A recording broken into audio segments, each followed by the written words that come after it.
Arizona's education system continues to be at the center of a nationwide debate.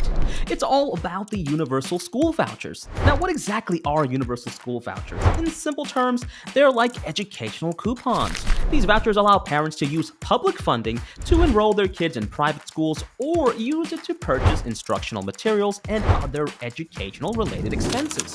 It is simply a system that's meant to give families more choice in education. That sounds good, right? But it's not that simple. In Arizona, this program has become a major talking point. Well, it's because it's one of the first states to implement such a program on a large scale.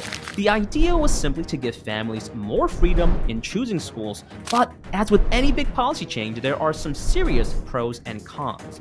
Now, for context, each student roughly gets around $7,000, and currently there are over 73,000 students in this program, which is causing hundreds of millions of dollars in deficit in the Arizona's Department of Education budget.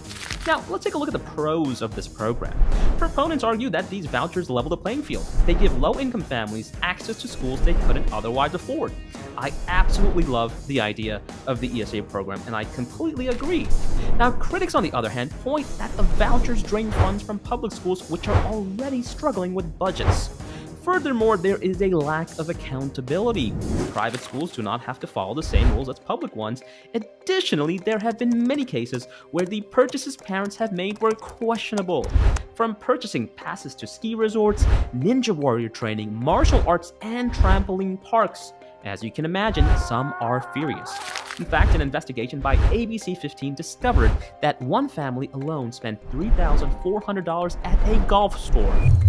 Is that for education? I don't know, you tell me. Now, on January 2nd of 2024, Governor Hobbs announced her plan to increase accountability and transparency of the ESA program. Under this new amendment, anything over $500 must be manually approved. And finally, and perhaps most importantly, now students must have attended a public school for 100 days at some point before becoming eligible for the ESA program. Now, this is very important. You might be thinking, why? Well, from the 73,000 students that are currently in this program, believe it or not, but almost 50,000 of those students have absolutely no history of attending public schools previously. Now, Christian Slater, the comms director for Governor Hobbs, said it perfectly, which is, we believe that the state should not be subsidizing parents who were already sending kids to private schools. If it's true, you have 50,000 students with no history of the 73,000 students in the public education system.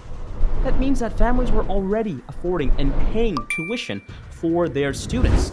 So I think this is a great step in the right direction. I want to hear your thoughts because I know this is a very big debate.